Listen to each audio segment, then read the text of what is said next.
Are you guys ready? Thanks a lot. I didn't watch it. Well, I just got, I got so used to seeing Katie that, I leave for a week and everybody forgets about me. Okay, we're going to start. Good evening. Welcome to the Planning and Zoning Commission meeting for the city of Hayden, Idaho. Today is Monday, August the 1st. Let's have a roll call. Commission members, please. Commissioner Bemis, Here. Commissioner Gibson, Here. Commissioner Howard, Commissioner Prickett, Here. Vice Chair Taylor, Here. Chair Davis. I am here. All right, we're here. Let us stand for the Pledge of Allegiance. Brandon, would you lead us, please? I just took a bite. I pledge allegiance to the flag of the United States of America and to the republic for which it stands, one nation, under God, indivisible, with liberty and justice for all. All right. Do we have any additions or corrections to the agenda tonight? I'm hearing none. Commissioners, are there any conflicts of interest with any item on the agenda tonight? No. I'm hearing none.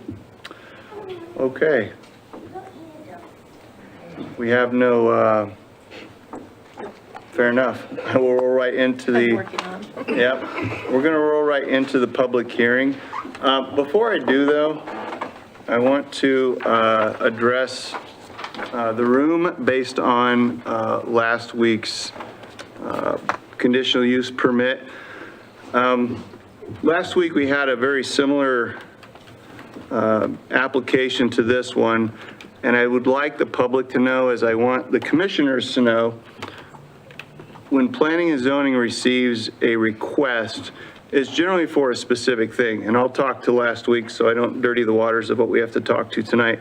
But last week, a builder wanted to put more units in the same four walls. Doing so would not have changed the density of what was being proposed.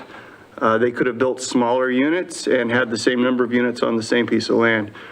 We were not there to decide whether a condo was going in. We weren't there.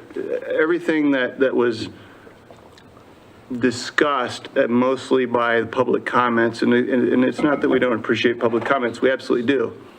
But when we hear public comments about Ramsey traffic flow down by the Coeur d'Alene Golf Course, or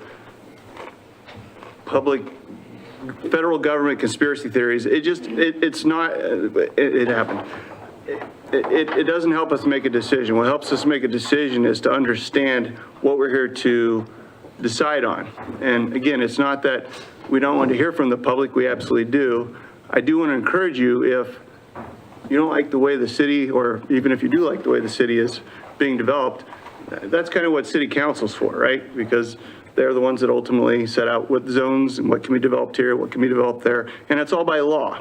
So as in tonight, we're going to look at how a developer wants to develop a piece of land, but the decision that we're making on it is really small. It's literally, as it was last week, how many units we want to put in a common four-wall area. It's not, we're not here to decide that a condominium goes in or apartments go in, or the developer can do, or the owner can do whatever is allowed by law. We're not here to decide or change that. So I'll shut up now and introduce Donna. Thank you. Did you want to add anything to that, Fonda? No? Okay.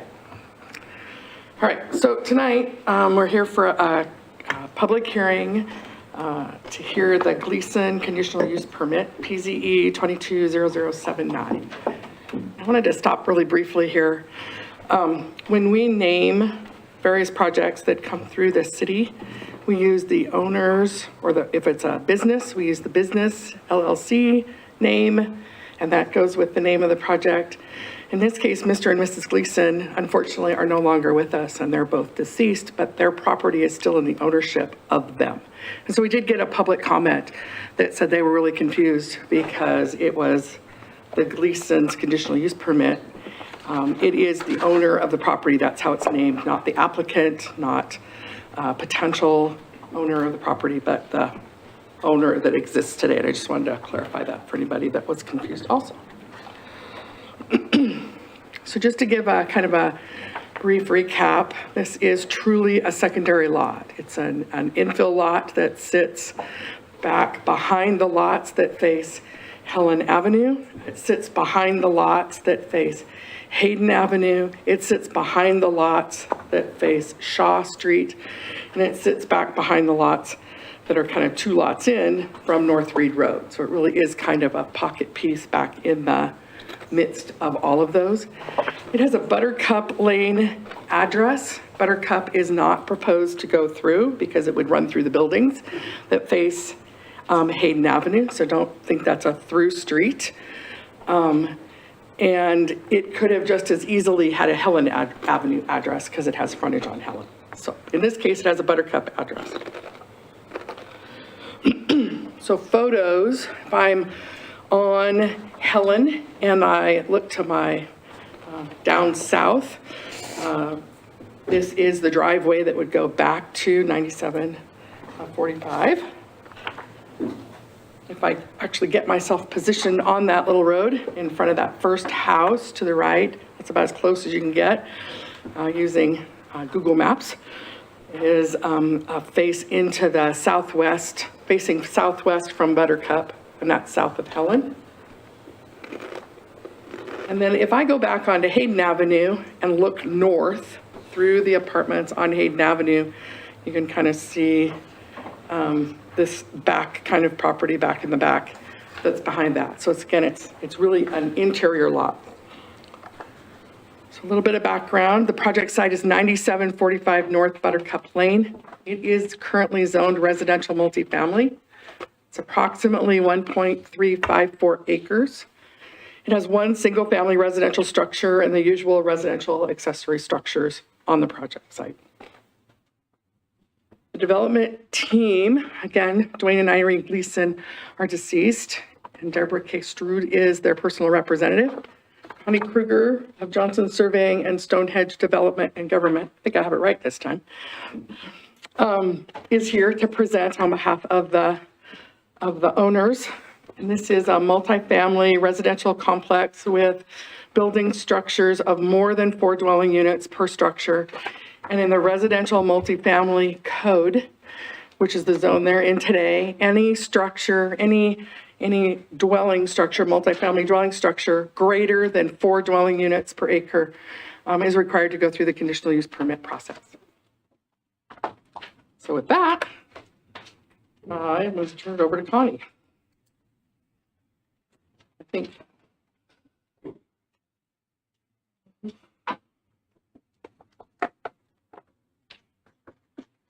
She can hear me tonight, right? Yes.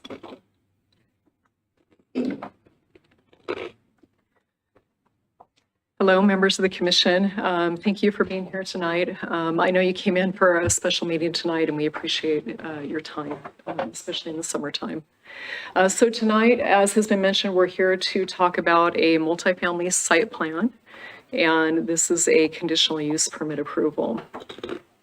So with this, we've talked a little bit about the owners of the property, and the owner's estate actually is who is selling this property. And they had approached Chad Oakland, who's here tonight in the audience, about future use for the property. And so the future owners and truly the applicants for this are Roger Dunman and Brad Hobson. And so what I'd like to do is just give them a quick moment to talk to you, introduce themselves to you, let them know who you are. I'm not sure if both of you are going to speak, but I know at least Roger is going to. So Roger, and we'll just a quick intro and overview. So kind of my history here is I've came here in 2000. I originally lived in Hayden and now I live in Coeur d'Alene, but I'm an orthopedic surgeon. I'm also not a developer. We've built, our group is a private practice group of 7 orthopedic surgeons in Coeur d'Alene, Post Falls, and now we're broke ground on Wayne Avenue in Hayden. okay? I'm also on the board of Northwest Specialty Hospital, where I work with Rick Rasmussen, who's the CEO, and we're also developing in Athol, an urgent care facility and a primary care facility for the community up there.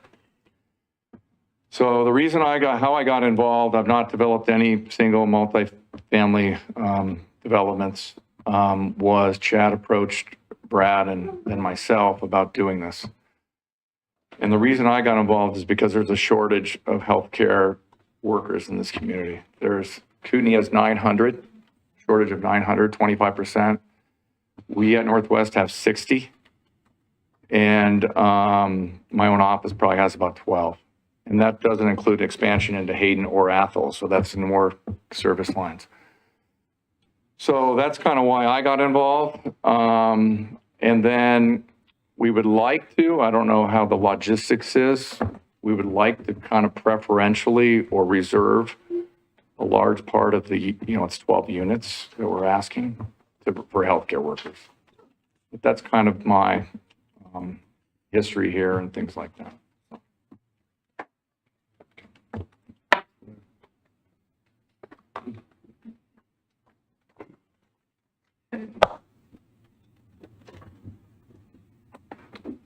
Sorry about that. Okay, so a little bit of information on the property. Don has oriented you a little bit, but this is located, as was mentioned, at 9745 West Buttercup Lane. It really fronts out onto West Helen Avenue, even though it has that Buttercup Lane address. And so you can kind of see it here within the context of the city. We have Highway 95 here, Hayden Avenue. We have Dakota Avenue here, and then we have Reed Road over in this area. And just again, showing kind of within the regional context, directions from the city of Hayden, you would proceed north, cut across Hayden Avenue, and you would be either come down Hayden Avenue and up or go over on Dakota. The property is approximately 1.3 acres. And the plan is for a 12-unit multifamily site plan. With this, we have 2 connected buildings with 6 two-story units per building. And with that, there are 24 outdoor parking spaces with 1 ADA accessible space and 12 single garage spaces, so 36 spaces total. So that will meet the city code requirements for parking. There's also an existing home that is on site that will be retained, and that will be converted to a rental unit. This is the site plan, so again, showing Helen here, north, and to the south, we have some multifamily apartments down in this area. Over to the west, we have single family that we abut, and we abut some multifamily and single family on the east. And this property, it's interesting because as we laid it out, the project just fit pretty clearly within all of the city's development standards. So it's not an overly large site. So by the time we accommodate for setbacks, required buffers, accommodating two-way vehicle traffic on the entry, drive, and within the circulation aisles, we're pretty much meeting all of the city's required standards. So we plan for swales for stormwater, snow storage areas. Here are the units that are laid out, and you can see that we have the exterior stairs and the interior staircase. And we'll look a little bit at the configuration of the units themselves. And then we have the city's required perimeter buffers, and those buffers vary depending on what the adjacent use is. The adjacent use to the south actually requires a higher protective buffer. And so we'll also talk about that a little bit. And then here is the existing home with the driveway. So I've oriented you a little bit on the basic design. What you see with the orientation of the driveways, the two-way drive aisle, and then the entry into the interior garages, those are coming from the south of the buildings. So the idea was to really try to orient the traffic areas toward the south. There's a greater buffer there. There's also that multifamily development that is to the south. So that was some of the thinking behind that. You'll see as we look at the designs that we have side entries into the units, and with that, we'll have some side entry porch lighting. And there will also be some lighting if needed around the site, possibly at the garbage containers, and then also out on West Helen Avenue, if the city requires it. We have a sidewalk at the front of each building, and we've hit a little bit on the snow storage. So going back to those required buffers, all of the required buffers are 10 feet wide, and the southern property line is actually a type 1A, which requires also a continuous row of evergreen trees with a 6-foot height obscuring wood or metal fence or a brick or masonry concrete wall. And then all of the trees will need to be 6 feet in height at the time of planting and grow together in 3 years. On the remaining, it's also a 10-foot wide buffer, and we have 1 tree for every 20 lineal feet, and those can be spaced irregularly or clustered. And then 50% of those can be deciduous. We also have a west property line buffer where we have some single-family homes, and so we looked at putting our rear yard up against that. And so if you look to the west, that's an area that we have allocated for this rear yard setback, just to provide a little bit of a greater buffer. The owner will be managing the site. This is a elevation view of the units, and you can see each of these buildings is a 6-unit building. Here are the staircases that I mentioned. And this shows you where the entry garages will be, and then also the back of the units. So moving on to side view, you can take a look at the side view here, and you can see that these are the entry doors that will go into the units. And we have the second story staircase. This is the same exact set of building plans as what you see over behind Capone's. There's a new multifamily development over in that area. And we can modify those if needed, but just, for design, that was something that it seemed like it was desirable within the area. And so we're working with the same plan. This is a 2-story building, approximately 26 feet high, and there are, as I mentioned, 6 units per building, and there are 2 buildings. The units themselves. Excuse me, are you going to take questions later?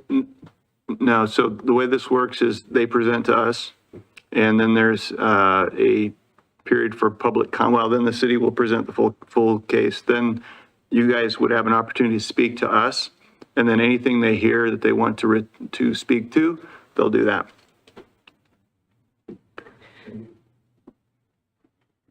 So the units range from 1 to 3 bedrooms, and they range from 780 to nearly 1,300 square feet.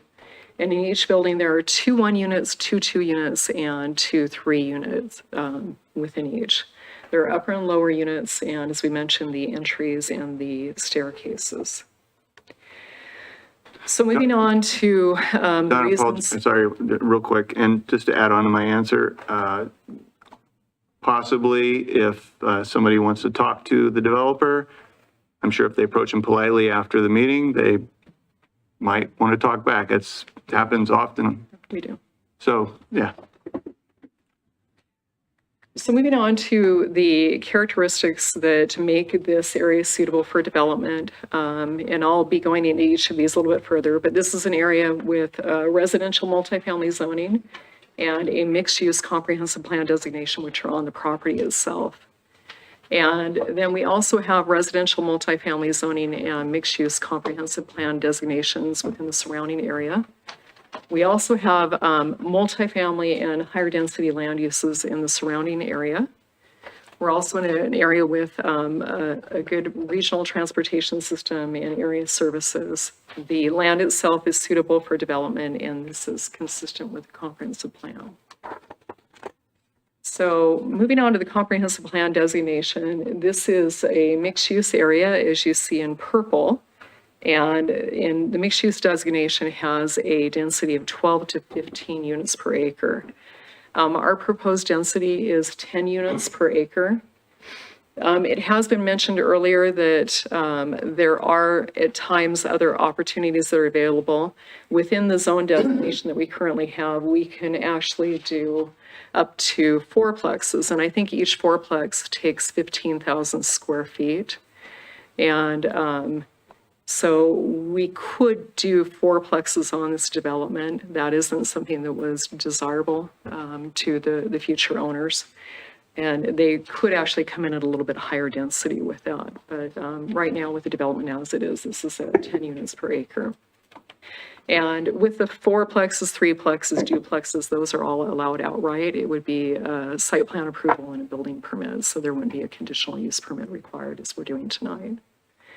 This is also located in an area with a mixed-use land use designation, and that designation runs eastward to Highway 95, and then it runs north-south along Highway 95. I don't show the full extent of that. It actually runs westward quite a ways past Ramsey. I do note that this is an area that the city council is looking at. They're looking at mixed-use designations in general, and in some areas they're actually maintaining more of a multifamily use and a mixed-use concept. And in other areas they're downzoning for single family. And so our project is one that was in development at the time that they started working on all of those new designations. And so, you know, we're proceeding with the zoning that we currently have.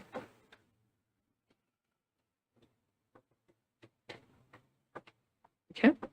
So apparently I put some effects on that I didn't know I did. So as to the zoning of the property is zoned residential multifamily, and you can see here in brown the residential multifamily. You can also see within the surrounding area quite a bit of additional residential multifamily zoning on both sides of Hayden Avenue, and then it is actually up further up along Highway 95, abutting the commercial districts. There are a variety of different land uses that are in the surrounding area, and some of them are a little bit higher density, kind of representing the range of what would be allowed in the multifamily zone. So again, the multifamily zone allows anything from 2 to 4 plexes outright, and then if you're doing a building with 5 or more units in it, you would do the conditional use permit. And so when we look into this area, we have some examples of duplexes, and these duplexes are up here on North Mountie Lane, and then we have a couple that abut the property right here on West Helen Avenue. And then we have some multifamily properties that are directly to the south and to the southeast of the property. And so you can just see some, you know, screen clips of each of those here. It would be likely, as we look at this multifamily zone property in this area, there's quite a bit of additional land there. And it would be possible that you would see some additional development or redevelopment in that area, perhaps of more units. And then our property is just kind of represented here with a little oval. So just showing you what's in the general area. This development is located within an area where we have commercial uses that are basically within about a half a mile of the property. And we also have those commercial uses along the length of US 95. And the city of Hayden will approve all of our approach and frontage improvements with site plan development. Speaking a little bit more to location and traffic, our primary access would be to the north from West Helen Avenue. And this is classified in the city's transportation plan as a local access road. And that is served by North Reed Road, which is a collector. So if we take a look at this blue line in here, this would actually be Hayden Avenue, and this would be Reed, and then we have Dakota that are in the yellows. So we would be coming off of Helen in this area, going this direction. There are also some local access roads that go up to the north, and there are additional roads that are local access that come over to the east and then to the south.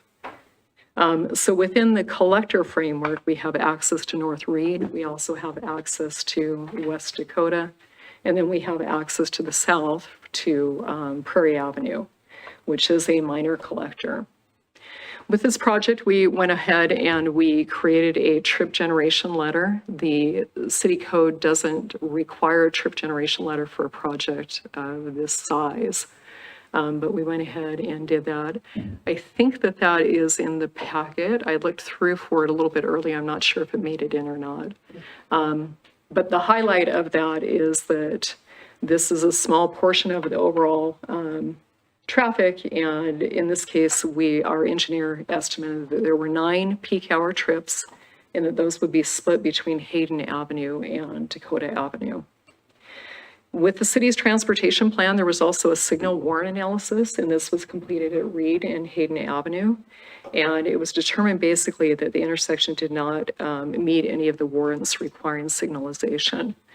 So I went ahead and I included just a little bit of a clip over here, and you can see the what warrants are, because that's something that, we don't talk about a lot. The Planning Commission may be aware of it because you were involved in the transportation plan update. But what they look at is they look at things such as traffic volumes over 4 and 8 hours, peak hour traffic, pedestrian volume of traffic, school crossings, crash experience, how the signals work in the area and the roadway network. And in some cases, they determined that a signalized intersection or roundabout is needed. So with this project, they did do that at Reed and Hayden Avenue. In fact, you can see 3 of the intersections within that localized area where they did that. And it was determined that there would not need to be any type of future signalization in that area. There are projects at Ramsey Road, both at Hayden Avenue and at Honeysuckle Avenue, that do rise to that level, and we'll talk about those here in just a minute. So under the city's current transportation plan, and again, to orient everyone to where we're at, this is Hayden Avenue, this is 95 over here, and, sorry, Government Way, here's 95 right here. So we would actually be, here's Dakota, so we're in this area right here. So coming out onto 95 from Hayden Avenue and going out into Dakota. This map, if you take a look at it, and it's a little bit cut off here, but this is showing in 23, if the city makes short and near-term improvements, what the level of service will be at the intersections. I'm trying to keep the presentation a little bit short, so I also have included, I didn't include a graphic for it, but I also have the current PM peak hour level of service, and these are in the city's new transportation system. So at Ramsey and Hayden, the current peak hour level of service is C. At Honeysuckle and Hayden, it is a C. At Hayden and US 95, it is a D, and at Dakota and US 95, it's a C. And so then as you look into the future, you kind of see with some of these short-term improvements that some of the level of service will flip a little. And so what we see is we'll see Hayden Avenue, the level of service improving. We'll see Dakota Avenue. You'll see a little bit of a decline in there. And what happens is as the city makes these different transportation improvements, traffic patterns shift. We're all familiar with this concept of trying to find the shortest way home, the shortest way to here and there. And so as different improvements are made, you'll see different shifts within those areas. In this case, the owner will be paying impact fees toward the projects that are identified within the city's capital improvement plan. And these are some of the short-term and near-term improvements that are within the transportation plan. So we have a roundabout signalized intersection at Ramsey and Hayden. And we have a roundabout at Honeysuckle and Hayden. We have a widening of Hayden Avenue from Kirkpatrick to US 95. And we have a 3-lane road segment from Hayden Avenue to Kirkpatrick that are planned. Connie, just for clarity though, the axis running east-west from this proposal would be Dakota. There's no connection to Hayden Avenue.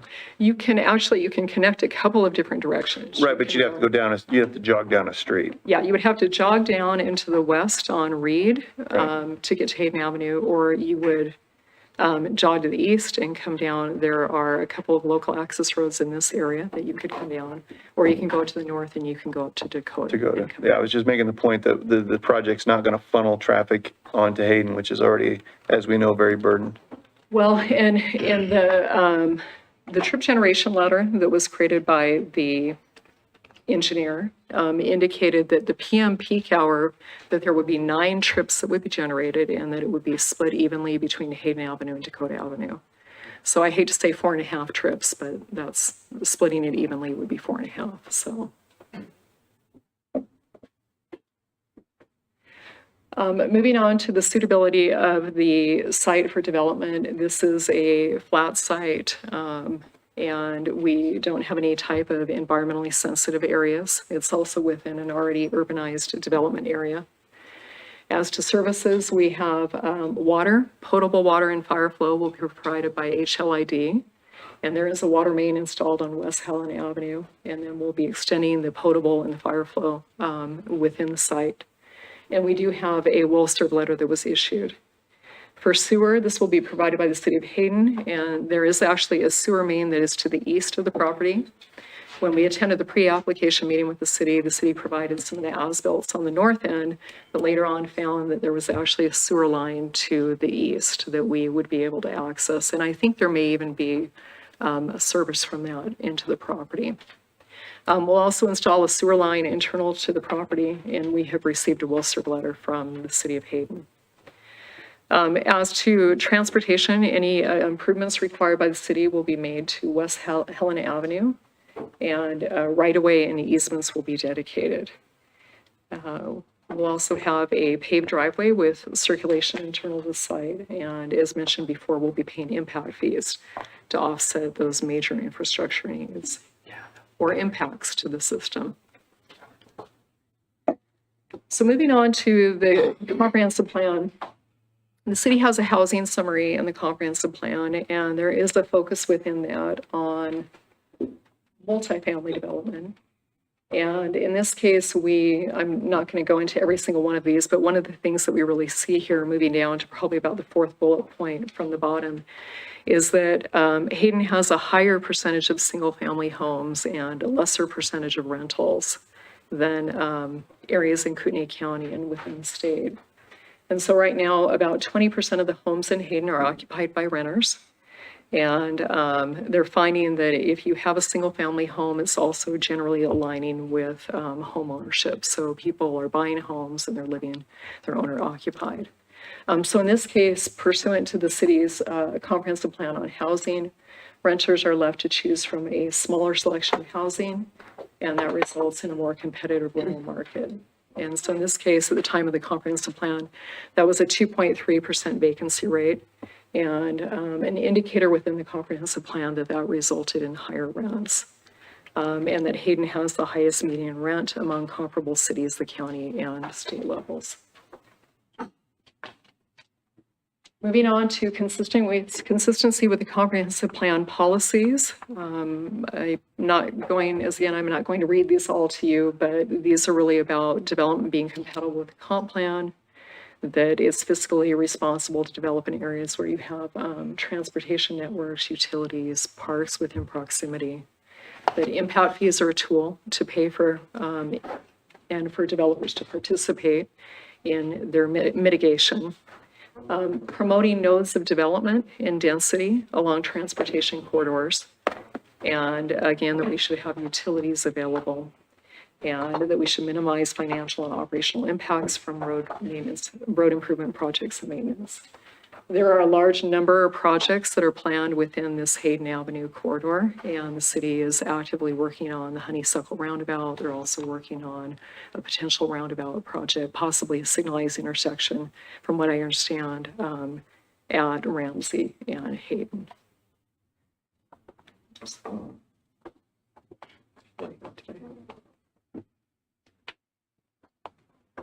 I think I skipped over the goals. We'll go back to that. So, within the comprehensive plan goals, the idea is maintaining this balance of land use, of densities and housing types, that we want to promote choice and opportunity, and that we should develop within our corporate limits, that we shouldn't be going out to the outside to annex land, that we should ensure that services are available or can be extended. Look at that balance between jobs and housing so that we can attract new employment and living opportunities. Again, coordinating on development, assuring the cost of development are shared equitably, and ensuring that our ordinances and policies do not violate private property rights, impact property values, or create unnecessary limitations on land use. And then promoting and encouraging the development and rehabilitation of quality housing through a variety of housing options and densities. Oops. So there are 3 standards that the city evaluates in issuing a conditional use permit, and each of them are listed here. I will go into each of those. The first is standard one. The proposal is in accordance with the general objectives or with any specific objective of the comprehensive plan and/or the zoning ordinance. And so in this case, this proposal is consistent with comprehensive plan designation of mixed use, with the housing element, and with a variety of the goals and policies of the comprehensive plan. This is located in a transitioning area in a multifamily and future mixed-use area. So we saw examples of housing within the area that reflected the same range of housings that are allowed under the multifamily zoning ordinance. The city's water, sewer, and transportation master plans are coordinating with the city's comprehensive plan. So all of them were planned for at the same time. So if we look at traffic from a development area like this, they should have accommodated for the flow of traffic and the density from multifamily or mixed use that are planned within an area. The same for sewer, the same for parks distribution, elements like that.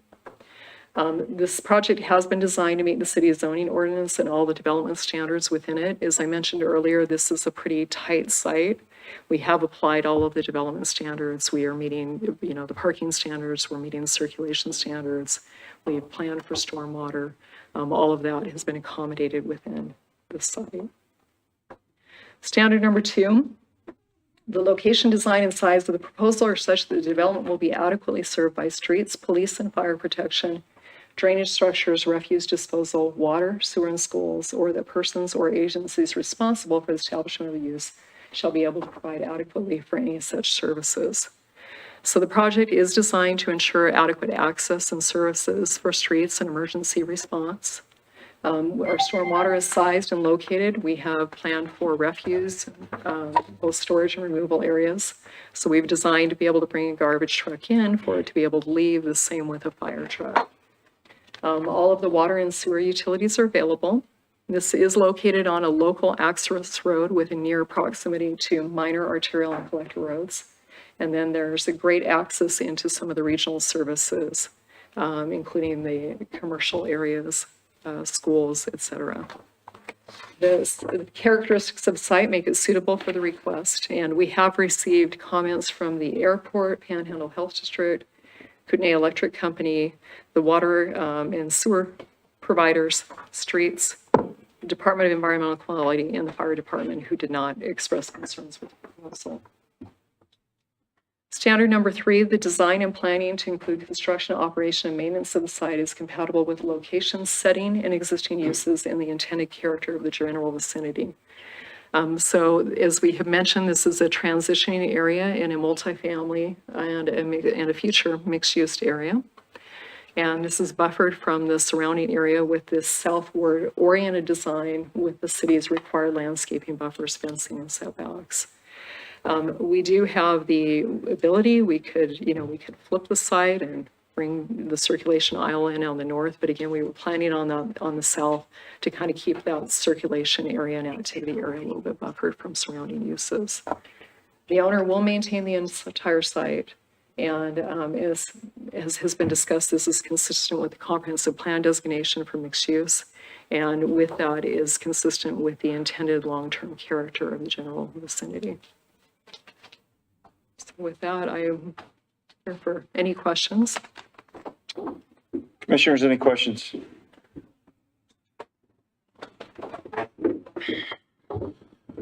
Connie, you said that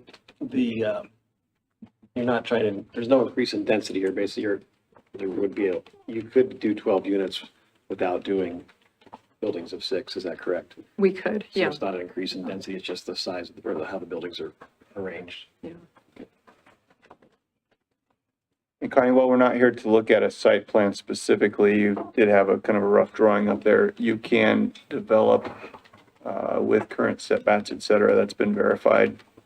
In other words, last week we had a nice engineering drawing. This week Oh, was yes. kind of just more of Yeah, yeah, we have verified that, yeah. Okay. Yeah, all the front, rear, and all of the side setbacks are on the site plan. Thank you. Anybody else? All right, then, thanks.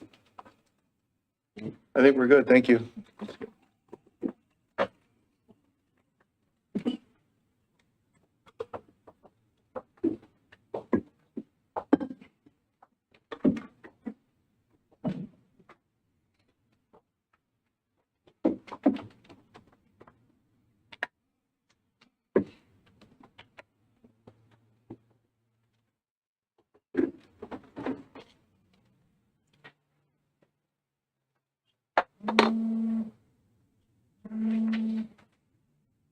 Gotcha.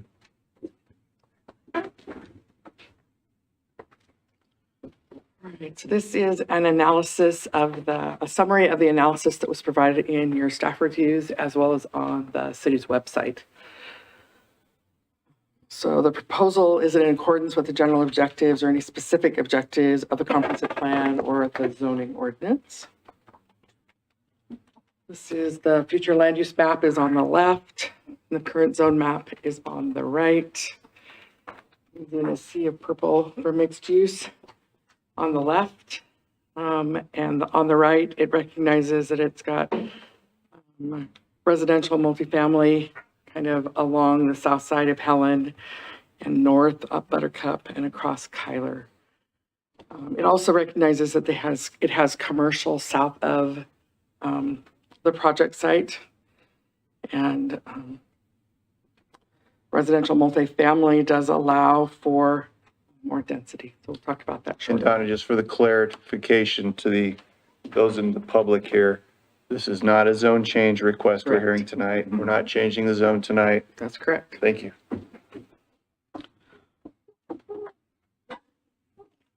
So Connie showed you several goals, and as I said, I say almost every meeting, staff goes through and looks at goals and policies that are in the comprehensive plan that address staff's interpretation of the request. And sometimes there are other just as pertinent goals and policies that may apply to a particular request.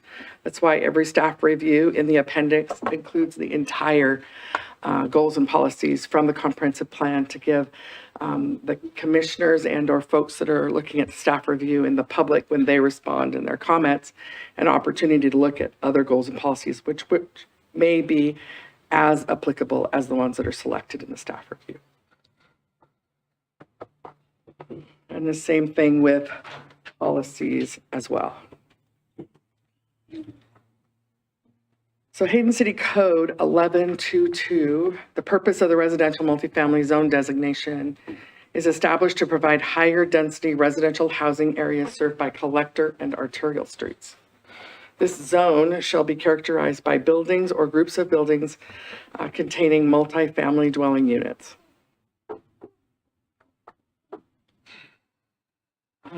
The second standard is that you need to have the location, the design, and the size of the proposal such that they're adequately served by streets, police, and fire protection, drainage structures, refuse disposals, all of your services, water, sewer, and schools, or that the persons or agencies responsible for their establishment as proposed can adequately provide those services. So in your analysis, we talked about street requirements, and there's a typo. It talks about Hayden Avenue. It's actually Helen Avenue in that paragraph. But the street requirements are related to Helen Avenue. Police and fire, I actually called Hayden Lake Irrigation District today because they've got kind of a weird overlap of district boundaries, water district boundaries. And they don't service 9745 North Buttercup. It's Avondale Irrigation District that services them. And Avondale did provide comments as part of the agency comments, but just as an FYI, I found it kind of weird that Hayden Lake did provide information as well. And anyway, so it's Avondale Irrigation District, Northern Lakes Fire Protection District, and the Kootenai County Sheriff's Office. We did get comments back from all three of those providers as part of the agency comments. The refuse disposal, anytime we have a site of this nature, we do have refuse that's disposed of in a centralized location, and depending on the provider, they have specific designs. So when this comes in for site plan review, we'll review those at the same time. Potable water is Avondale Irrigation District, wastewater is City of Hayden.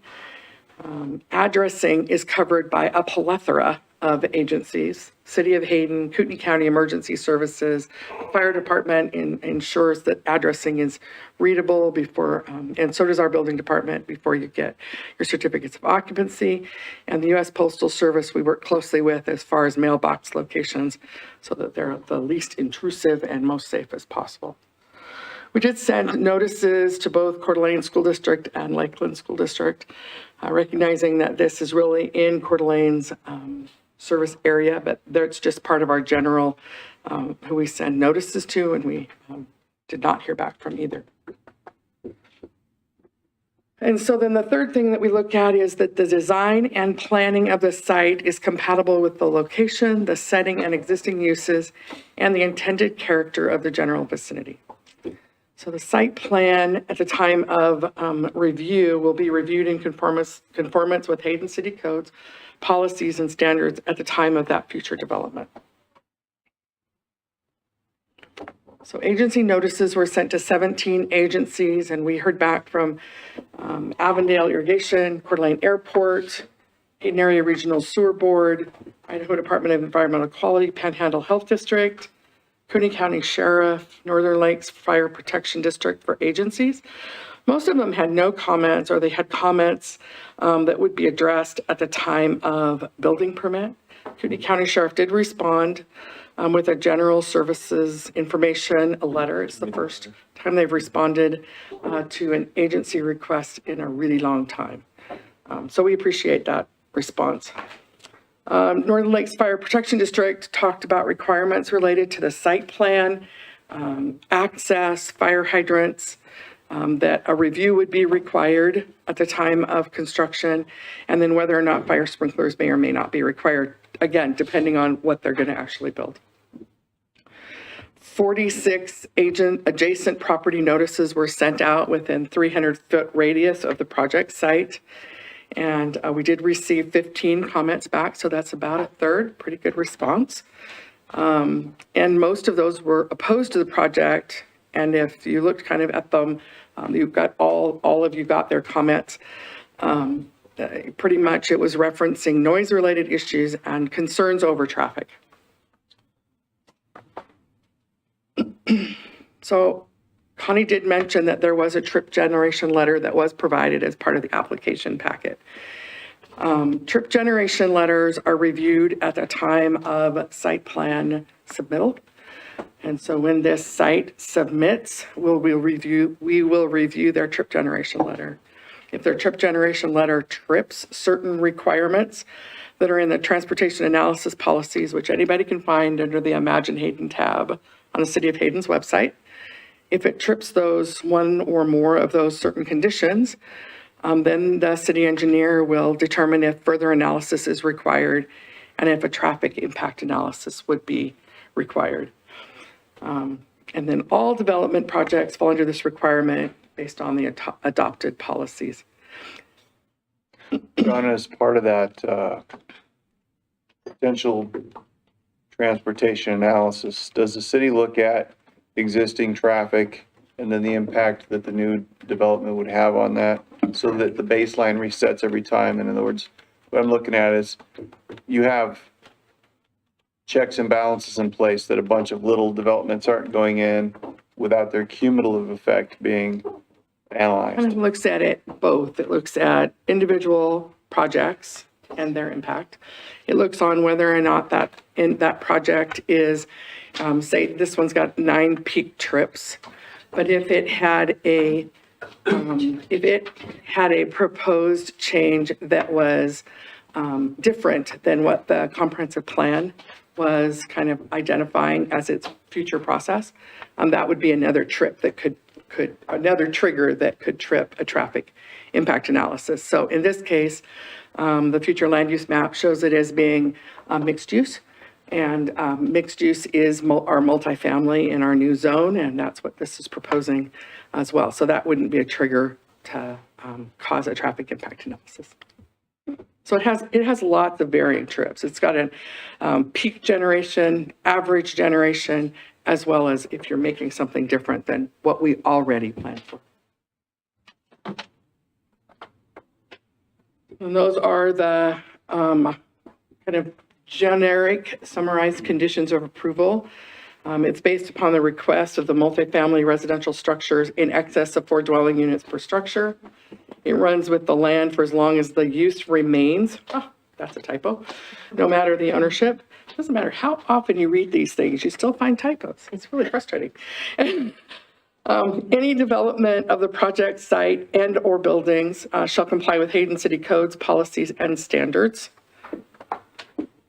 Sewer capitalization fee is based on the number of residential dwelling units on a property and is collected at the time of building permit issuance. No parking is allowed on West Helen Avenue or on any unpaved location within the project site. And should parking occur in areas where it is not allowed, then it's required parking shall be addressed through cross-parking agreements, another parking location, or by some other means acceptable to the city. Donna, can I ask you a question on that? On that number 5? So if that doesn't happen until after a project is built out, how do you really do anything about it? It's a condition of their conditional use permit that runs with the land. So you'd go back to the owner of the property and say it's an issue, and we deal with it in code compliance so that they would have a certain length of time to come up to a resolution, and then we would address it through code enforcement. Such as if they're parking on the lawn because there isn't enough parking, they would have to pave part of the lawn? Or they'd have to find create- another location to have a cross-parking agreement and create additional parking nearby that they could utilize. Is this for the existing residents?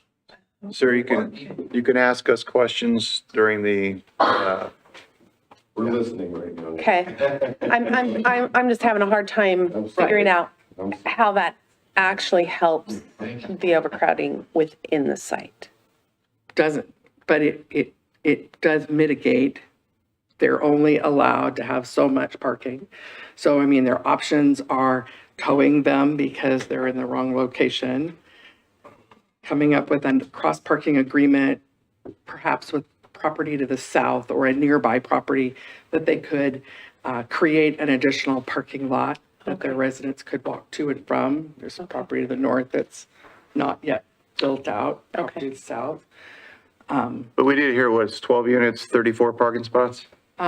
According to the applicant, they're providing for 24 uncovered and 12 garages. Okay. 36. Okay. So, access to the site is one access on West Helen Avenue because that's the only road frontage that they've got access to. All mailbox locations shall be accessed from the internal circulation and shall not be allowed on Helen Avenue because there really isn't anywhere to put them on the road itself. An existing sewer main is located east of the subject property, so sewer infrastructure shall be reviewed at the time of the site plan review for the project. No public sewer extensions are proposed to happen onto the site, so it is anticipated that the sewer will be collected in private sewer services or a sewer main. That's supposed to be a 9. The airport did ask for an navigation easement. As an additional condition of approval, the Planning and Zoning Commission could add that condition for that navigation easement to be recorded as part of the building permit issuance. So the 3 standards of approval. The Planning and Zoning Commission may approve with conditions, or modify the conditions that are there, or deny the conditional use permit request for a multifamily complex with building structures in excess of 4 dwelling units per structure. I stand for questions. Questions for Donna? Okay, I'm going then. So explain the number 8, the real number 8 to me. What's the no public sewer, private sewer thing? No, Tried to find a good picture. okay, So there's a quirky sewer main that runs up the east side of the property. okay, And plumbing code allows for sewer services to serve buildings, structures, like a fourplex or a duplex has a single sewer service that goes to that building. So rather than extending a public sewer main that the city would then have to maintain on site, it makes more sense to just bring sewer services off of this public sewer main that's on the east side of the property as sewer services into each of the buildings, like you would a house service. So is the existing home on the public or is it on a septic? I don't know, it would, but as part of a future project that had sewer, it would get connected. It would get connected, okay. Okay. Okay, thank you for explaining that. That's all right. So I don't know where it's most appropriate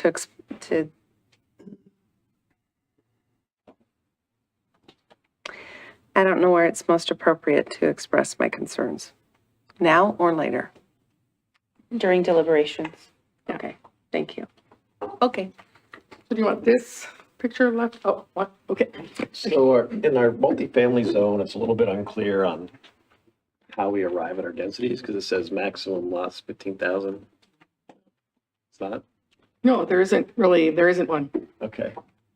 So when it says triplex or greater 15,000 square feet, then is there a maximum density for this lot when we say that we're not There's not. exceeding density? It's whatever will fit on the lot based on the parking and stormwater requirements and circulation that are required on the site will dictate how many units you could potentially develop on the So site. essentially we're putting 13 units on this lot, correct? You're increasing it House. by 12, 12 correct? plus one, okay.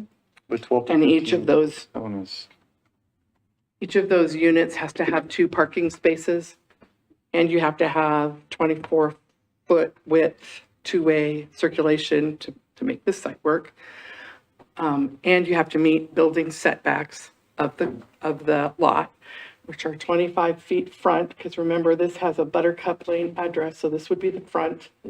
So 25 feet from the front, 25 feet from the rear, 10 feet from the side, and 10 feet from the side. Those are the required setbacks. Then you have buffer requirement, landscaping requirements because of the use in the conjunction with the various zones that exist there today. And you've got stormwater requirements that you have to meet. So as we've said for a long time, with non-residential permits, when you're looking at how you can size a building to fit, you have to look at how much parking are you required to have and how much stormwater are you required to have in order to, and your setbacks, in order to meet the requirements. And that kind of shrinks your building or allows you to get it bigger. So really, It's a give and it's take. site-specific for the density, really based on what, how the parameters of the building site Correct. itself. Okay. Keith, any questions? No. Donna, great to hear your melodious voice is back. It is back, yay. Do you want me to leave this picture up or the standards up? Standards, please, unless our commissioner has a different preference. Standards are good.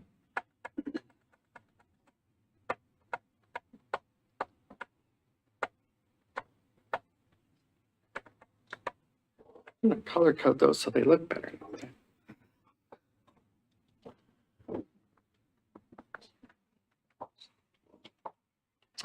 All right, at this point, anyone who wants to offer comments regarding the subject case, please submit a completed form located on the table by the entrance doors.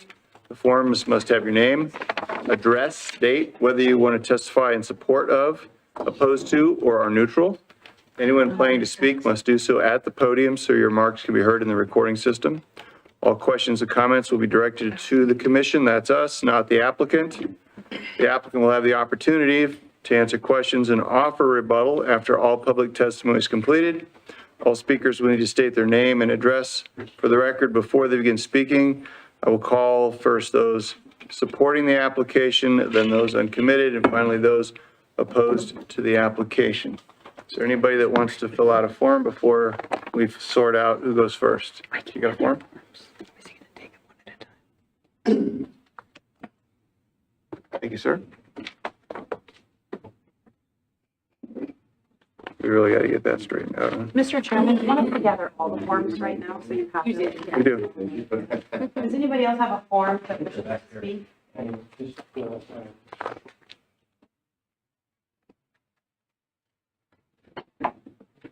I'll get some. Do you have them here? Is that? Do you have the forms? No, No, they're on the back table? blank ones are on the back. Gave you 2 or 3 that were sitting there. I've got a stack here.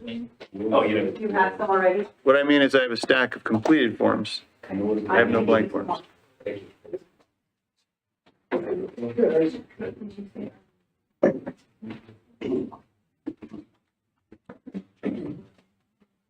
What time do you want to leave? I think I'll be leaving at 6:30.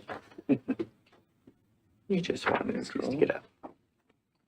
Yeah. Okay, before we start with the people who are in attendance, is anyone virtually wish to speak who is for the proposal out there in GoToMeeting land?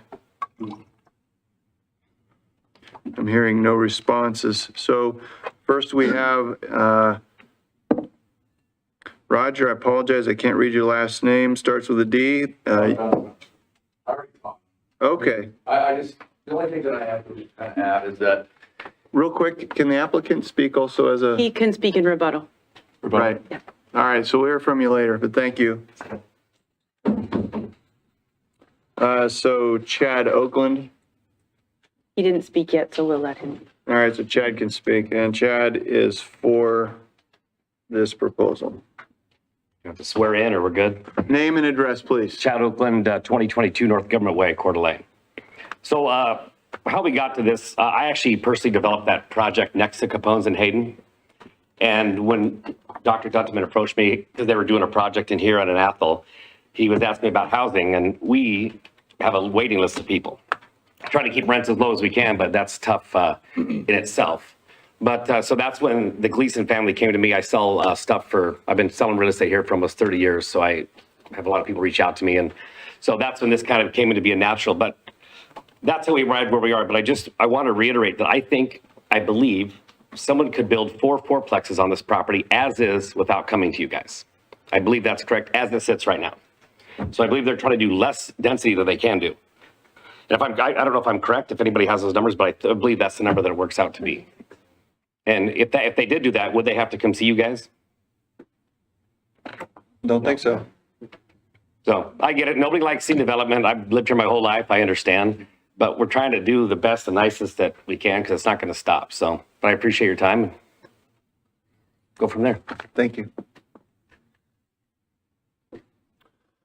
Okay, is there anyone on the virtual meeting that is neutral for this proposal? I'm hearing none. We have, is it Sasha Lewis? Sorry, Joshua. Mr. Chairman? Yes. Also, did you remind the speakers they have 5 minutes? I did not. I apologize. Yeah, also something I'm adjusting thanks to last week. Oh, I had mine too. Yeah, everyone has 5 minutes. I ask you please to keep your comments within that 5 minutes. Joshua, if you'll give your name and address, you may speak. Joshua Lewis, 9664 North Reed Road, Hayden, Idaho. I wanted to ask specifically if there's going to be any sidewalks being built on any of those streets, either Reed, Dakota, or anywhere around there. We're just, our 2 kids, and so we constantly have cars, and every time we go, we always ride our bikes over on Helen because there's no cars. That's the only street the kids can go ride their bikes. And so when I taught them, that was the only spot, and even getting over there, it was walk all the way on the grass, so cars go flying down there. And then finally, when we get over on Helen, you can start riding. And so, is there going to be sidewalks or some sort of plan for that? We'll hope the applicant responds. Okay. Thank you, sir.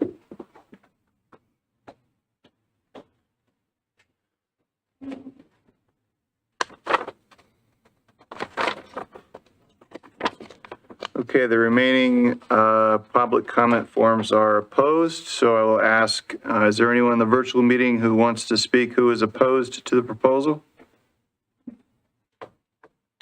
I'm hearing none, so we'll start off with Sherry Nicholson.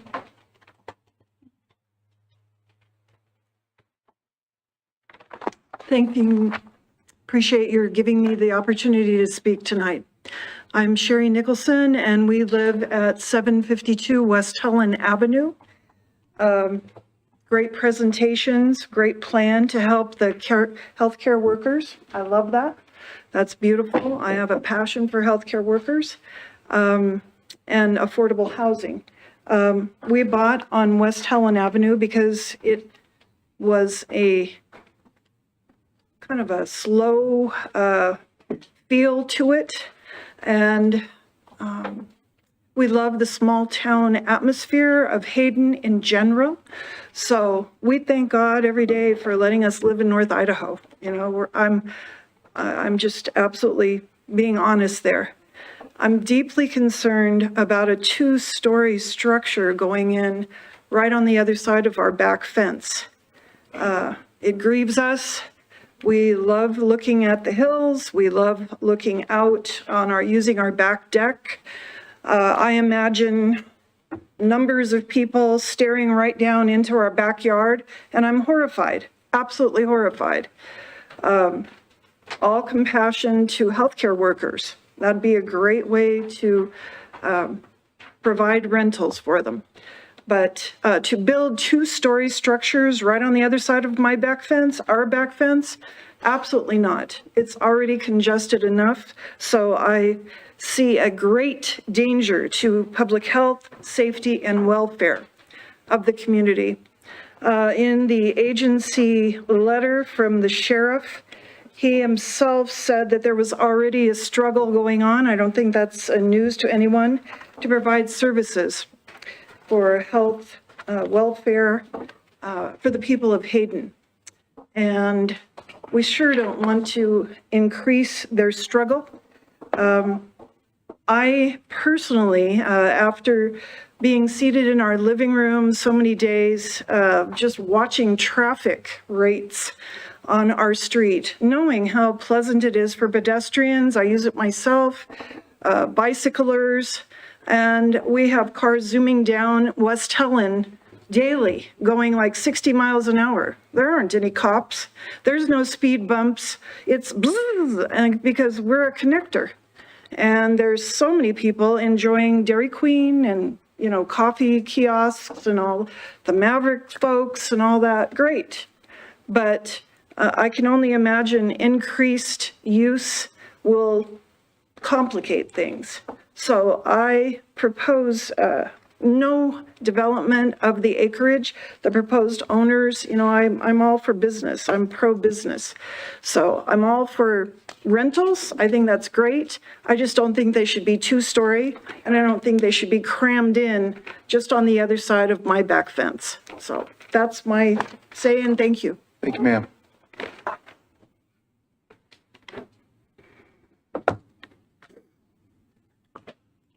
Next, Michael Benjamin, who is against the proposal.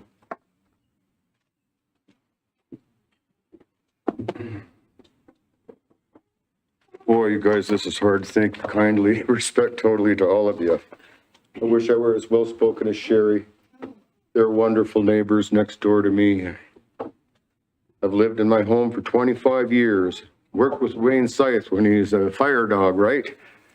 Don't interrupt you. Could you get the name and address for the record, Oh, I'm please? sorry. That's all right. What's my name? Michael Benjamin, and I live at 700 West Elm, right directly south of the proposed development and stuff. I know things have to be developed along the way, but like Sherry says, a 2-story window looking in your backyard's one thing. The young guy over there walking your kids by my house all the time. I've known you for a long time. I've watched the people at Wellspring Meadows, the retirement home, diminish. They can't walk up and down the street anymore. And I appreciate the traffic studies and all, but it's not realistic. I've been there a long time and it's dangerous. It would just make it more dangerous. Also, it's contrary to the whole residential theme of the neighborhood. I have wonderful neighbors, and they're from California, by golly. I love them all in Utah and Nevada, and they're great people, great neighbors. I hate to be selfish also, but I have a 48,000-gallon swimming pool in my backyard right there. It's true. I have family parties, and it's a wonderful home on a half-acre that I love the neighbor kids from 4 blocks. I've had them to my house when I can and could. I know things got to be developed, but boy, to have that would be devastating. Traffic-wise, I can see Tubbs Hill right by where I was born. I was born here in the 50s. I can see Canfield Mountain, Best Mountain. I can see Wayne's house. I'm sorry, I'm drawing a blank, and you guys have done such a wonderful job. Now, you researched all the things. I crossed most of the things off of my list. Sewer and fire and safety and everything, but I don't see the old people walking around with wheelchairs around the block anymore. I see kids dodging off the street, and there's some real good drivers coming by like a clip you wouldn't believe, no matter what the traffic study says. And I've been there for long enough and have friends for 4 square blocks there that have all been to my home. And it's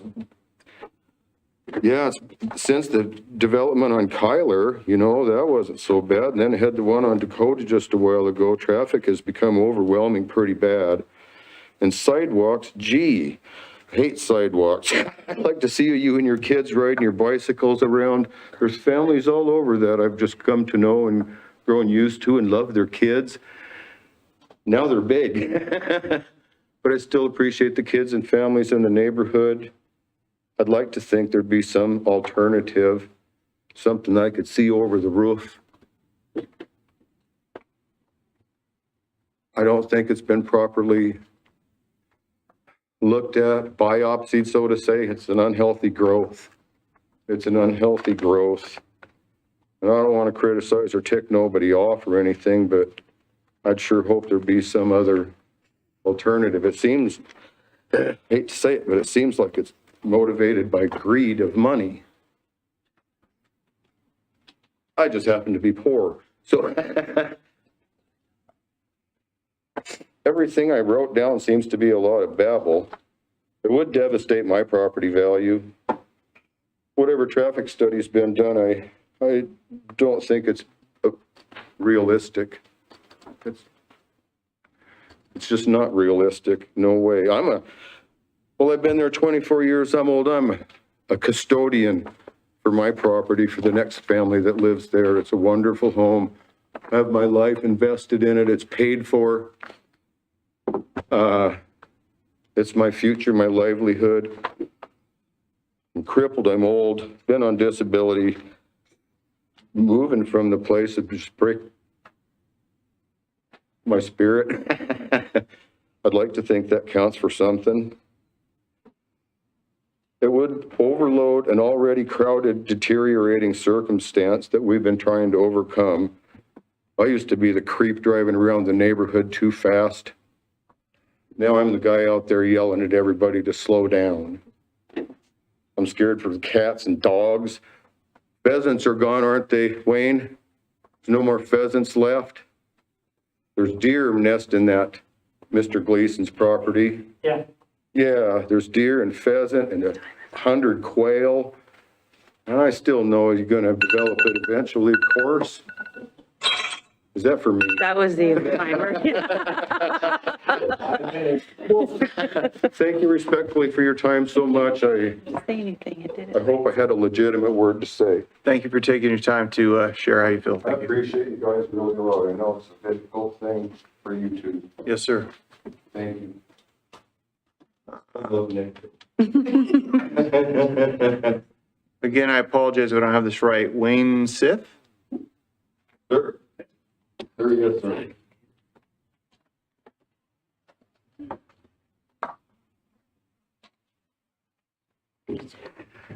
I'm Wayne Scythe. I reside at 9731 Shaw Street, which is just east of this property.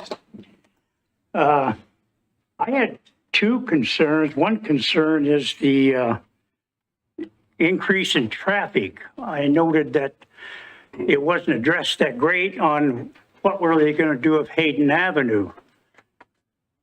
On my way over here tonight, I come off of Shaw Street to Hayden, and I sat there for a total of 5 minutes just trying to get out onto Hayden Avenue to come over here. So, and that's just going to increase it to more families, to more vehicles. My second concern is it's a flag pole lot.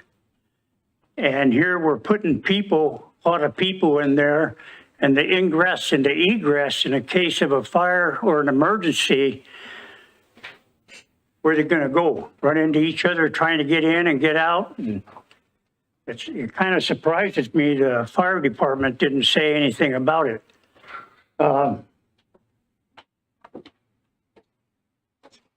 That's about all I've got. How many years were you a fireman, sir? Huh? How many years were you a fireman? A long time. 30. Yeah, Thank you, sir. sorry.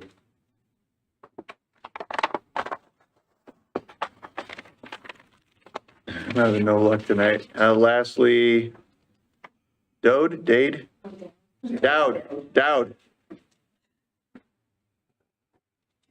And Dowd is also against the proposal. My name is Dowd Boss. I live at 627 East Lacey Avenue.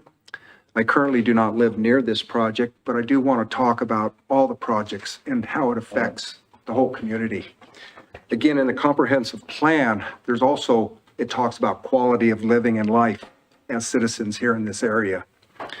And currently, there's over 25 plus projects going on with somewhere between 1,500 and 2,000 units being developed, somewhere between currently being framed and in the plan still, but it's all being put together.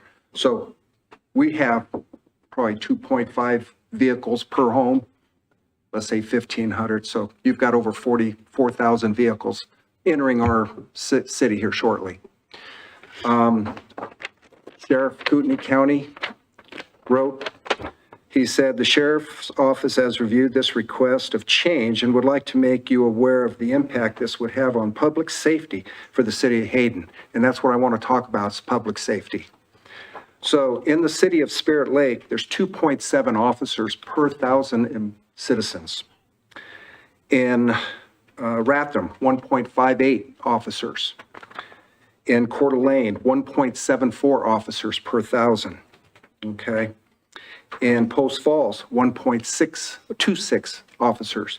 City of Hayden, 0.22 officers per 1,000. All right. We are short on police.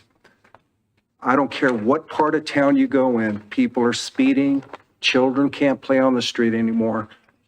People can't cross the streets, no one stops for pedestrians.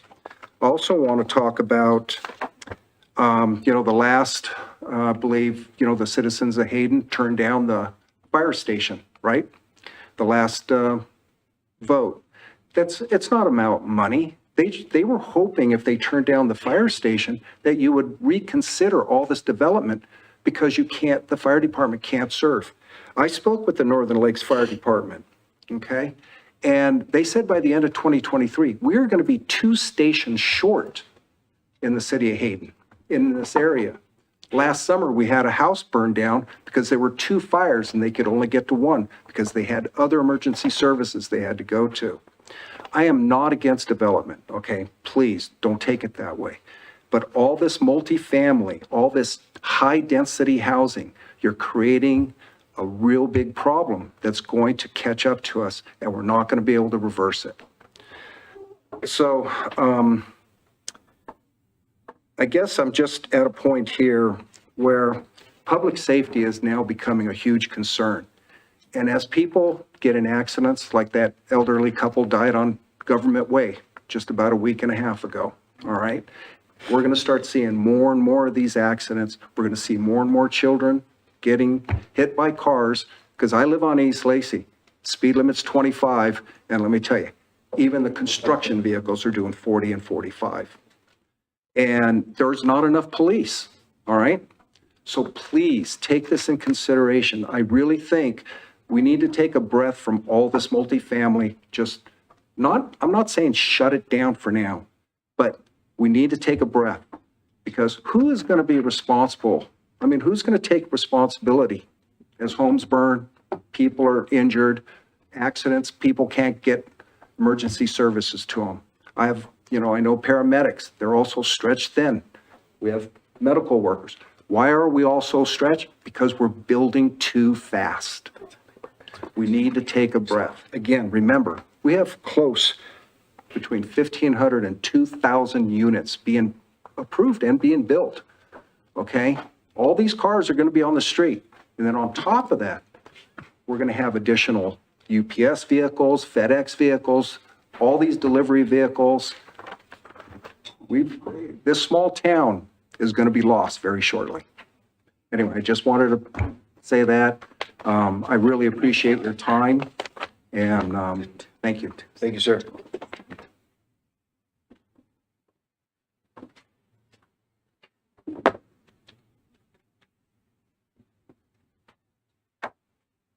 Okay, I believe that concludes our public hearing comments. The applicant, if they so choose, may offer a rebuttal. And as a reminder, please don't bring up anything new. Just speak to anything that's been brought up in the past, or previous, sorry. I get 5 more minutes. I'm sorry. There's your ding or no? My brain started to work. Jeez.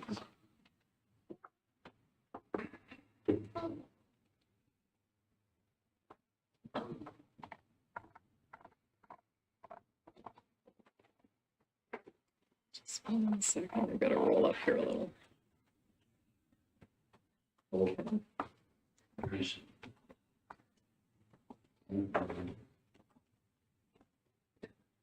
So, members of the Planning Commission, I think I've been before you enough for you to be aware I'm never going to rebut anything that anyone says about the experience they're having, their quality of life, what's happening in their neighborhood. I understand, I respect that. So what I do want to do is just to address a few things that came up and then, be here for any questions that might come up. One of the things that we looked at, and I'm actually getting to Sherry's comment related to the 2-story buildings. So even with a 4-plex, you can build a 2-story building. There's nothing that would prohibit that. That's just a statement, not saying that, that isn't a valid issue or concern. One of the things that we really looked at with our site design is we actually have thought about taking this asphalt, and we had thought of putting it up here and then bringing the buildings down to the south of the site.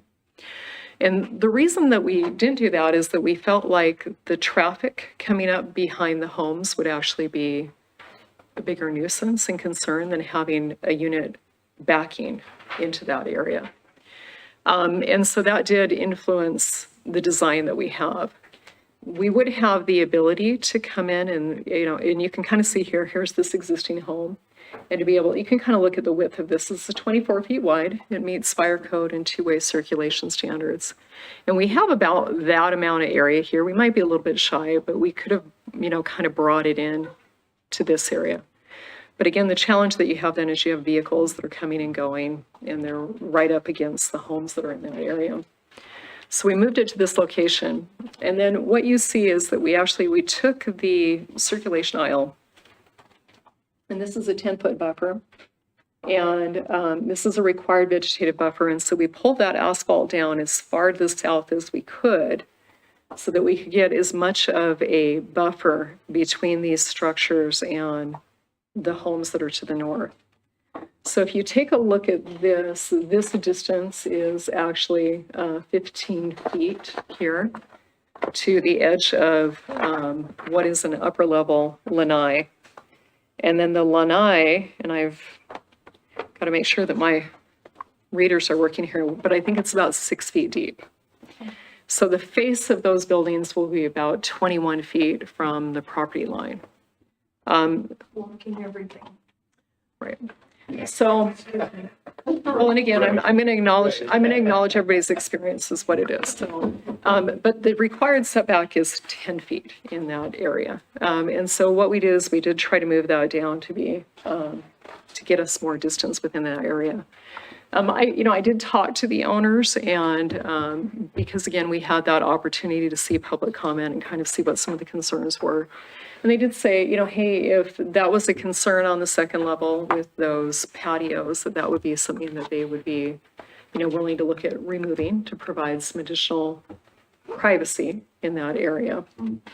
So that is something that we talked about. Another option would be to flip the asphalt, but the problem that we have with that tonight, with tonight's meeting, is that we're here for a hearing on this site plan. And so if we start to move things around, then, we need to know that the public is aware of what we're doing. And so, again, it was contemplated, there was a reason why we designed it the way it was, and it was with this idea of trying to provide for privacy. Fonda, That is something that we've looked at. Fonda, just for clarity though, this is not their site plan. They could flip it or change this. They're here on the conditional use permit application. Correct. So it would need to be reapplied. If there's a substantial change to the site plan, I would probably recommend that they come back for an amended CUP. Okay, thank you. And the concern for us with that would be, then would we have concerns about the traffic, too? So just kind of, making you aware of some of the thought and deliberation that went into that. There was a lot of discussion about the neighbors that were in that area and what we could do. And this is another thing that factored, into this rear yard setback over in this area. As far as sidewalks go, we will have a sidewalk that is internal to the site. So this is a sidewalk that will come down along this circulation aisle. And we'll have a connection up here on Helen. Now we know that's a really small flag, so it's not much. So traditionally with the development, a developer isn't really going off of their site to make improvements unless there is, they're a pretty high, unless they're a pretty significant development, then it might be typical to go in and require some of those off-site improvements. I did look at the city's bicycle and pedestrian plans, and I don't think that this was a priority area for provision of sidewalks or bicycle facilities. Is that correct? That's correct. Okay. So we did look at that from a transportation planning perspective. And again, not saying that they're not valid, but just that they weren't a priority for the city in the planning. As far as the fire department goes, the fire code will read in a single-family neighborhood that you would when you have more than 30 residential lots, you're required to have a secondary point of ingress and egress. And I believe on multifamily units, the count is much higher.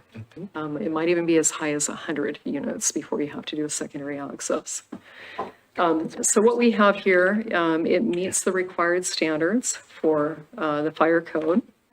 I've been in many a meeting with Northern Lakes Fire District where you have 24 feet circulation, and we've extended that circulation to be 24 feet up in this area.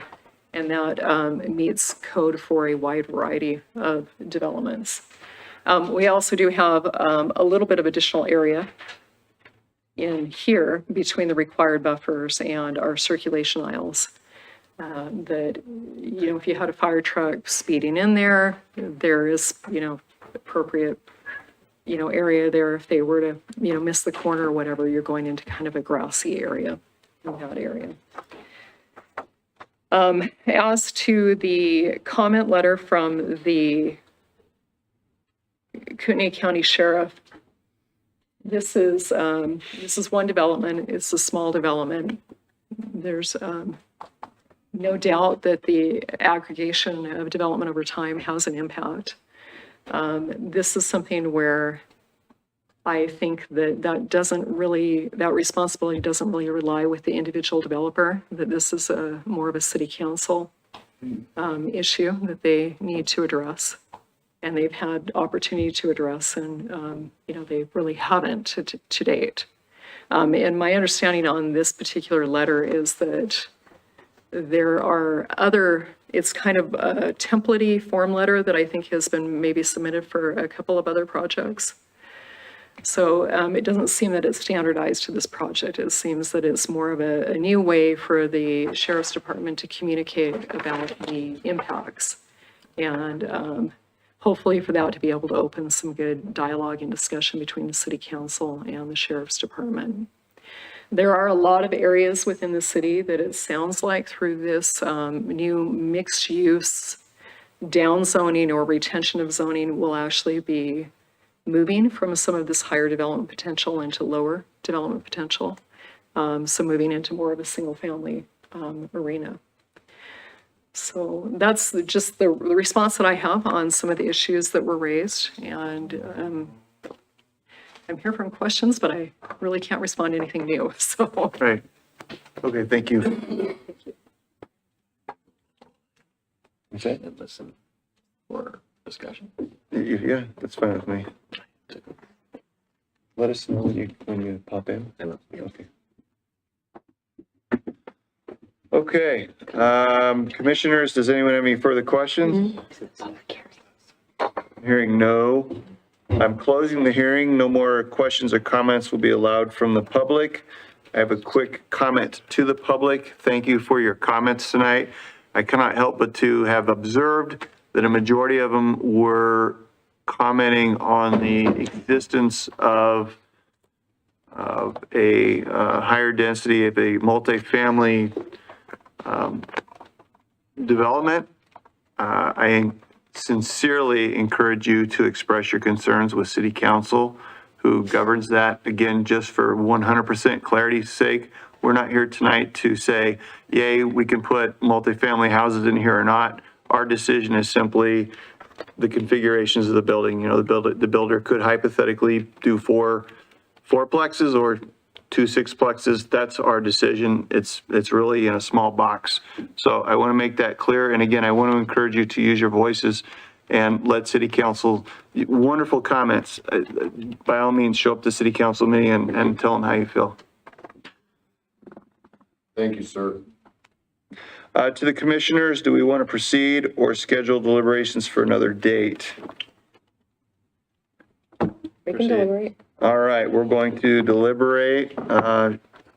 Chairman or Vice Chair Taylor is going to join us virtually here in a second, so he's going to jump in. I think he's here. And he participated for the entire public hearing, so he may deliberate and vote when he joins online. Thank you for that. All right, we'll start to my right. Keith, you want to open it up? What are your thoughts here? So same as the last one. I hate this just as much as I did the last one. And there's nothing I can do about it because every homeowner in the city, when they buy their property, they buy it with certain rights that have to be protected.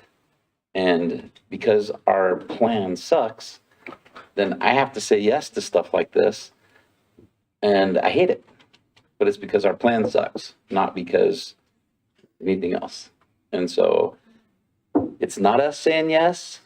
It's we have to do what guidelines we're put in. And the only thing that we're here to decide tonight is whether they can have 2 6-plexes, 12 units, or 4 4-plexes with 16 units. So if I say yes, then at least it's 12 instead of 16.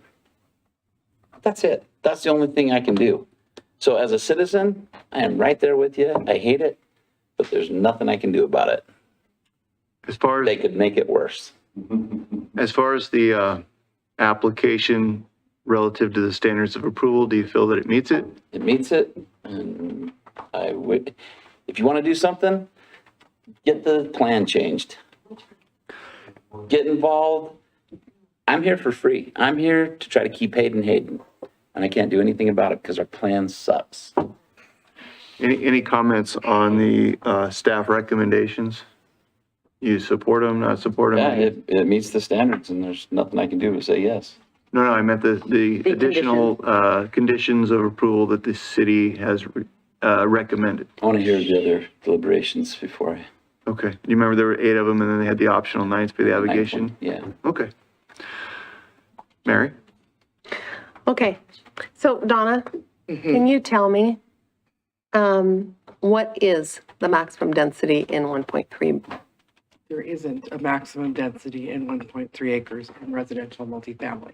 Okay, so It's how much they can fit in the site constraints of the project site based on the number of required parking spaces and how much stormwater that requires, the maximum density of 35% of the prop lot can meet lot coverage. That's part of the standards and the setbacks. So 35% of the lot itself Can be can covered have a in building building on it, and that includes the residence that's already on it. Correct.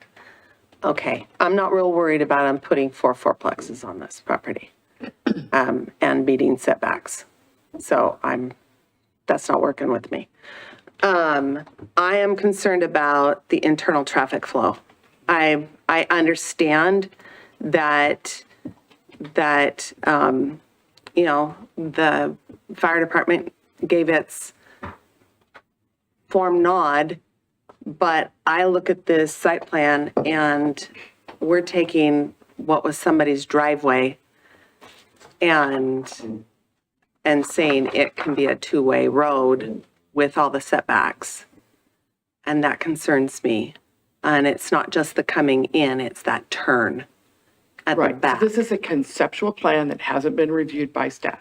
Okay, So it would Okay. still have to meet all of the turning movement requirements. It'd have to be reviewed by the engineering department and the building department for the building plans and the planning department for.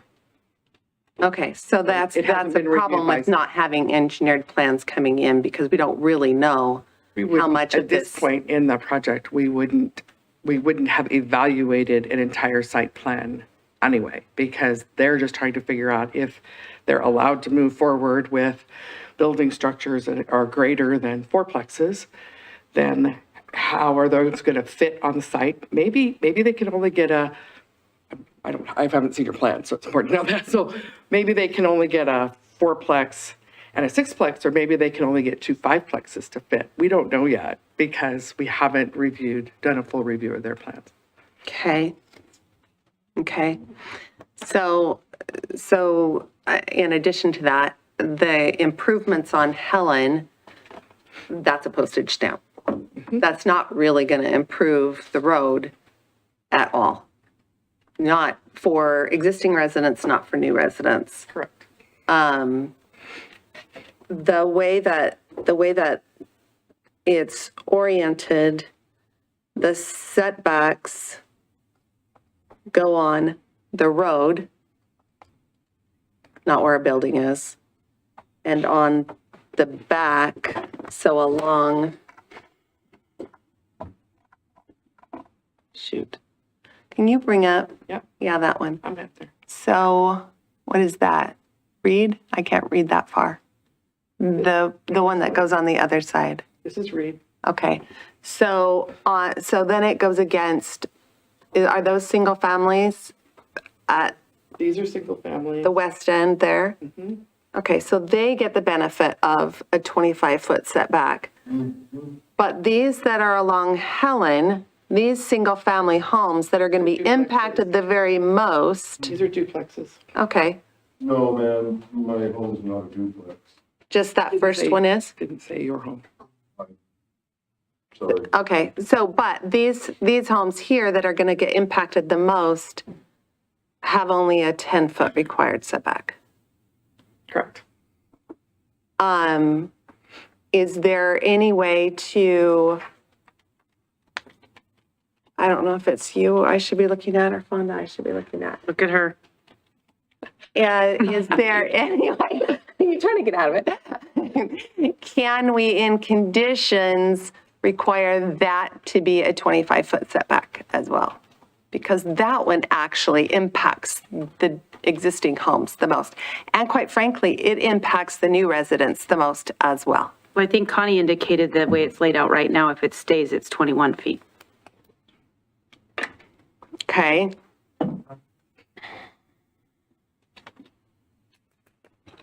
Okay, can you tell I'm having angst on this project? But that was 25 feet. It was 15 feet and then a 6-foot lanai.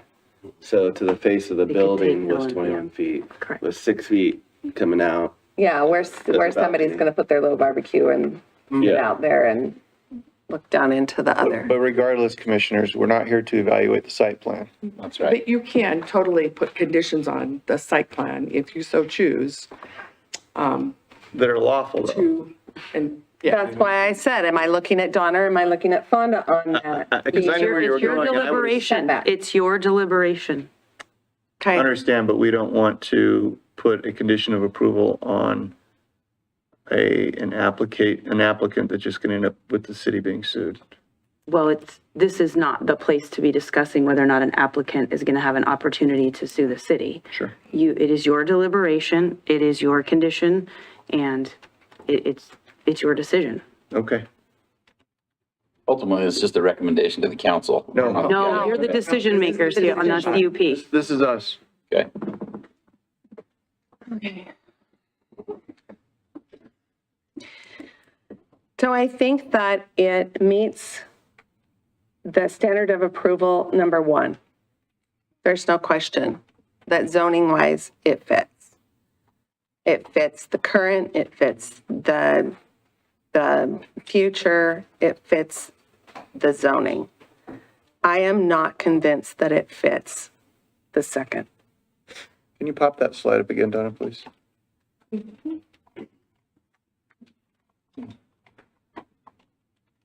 Thank you, ma'am. So in the respect that I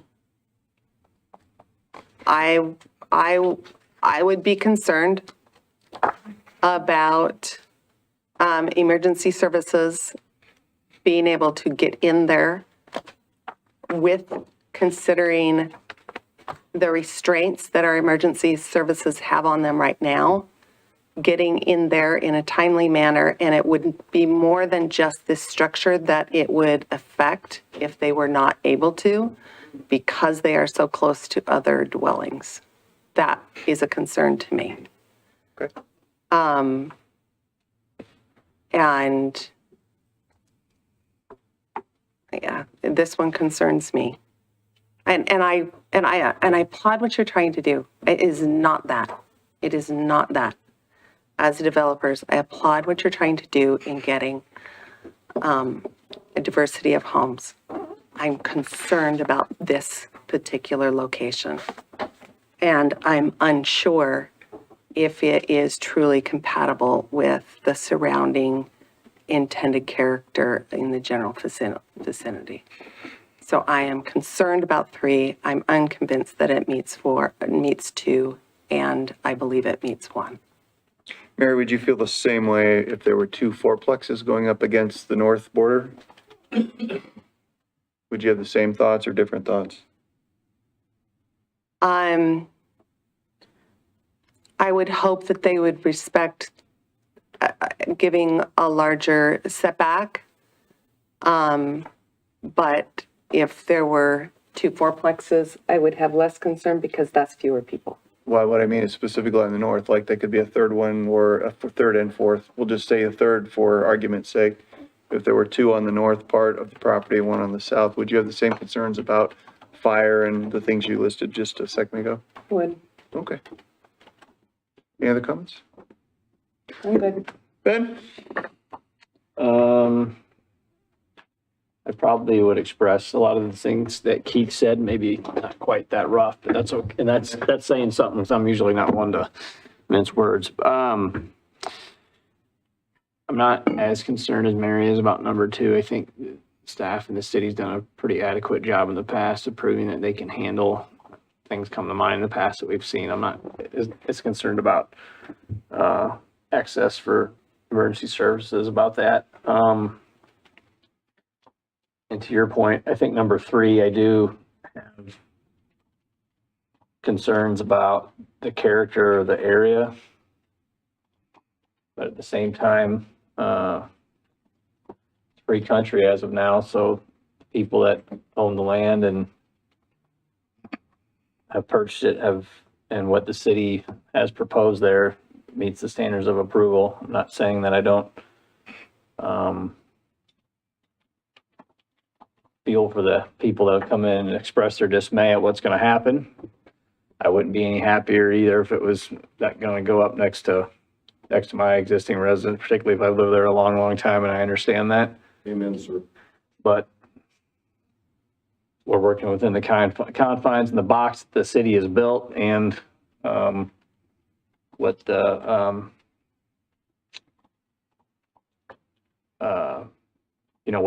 what the city wants it be zoned in the future land use map, so, at this point, I feel like, I would be in favor of it, but it's not, I feel for the people that are living there in that neighborhood, so. Understand. Brandon?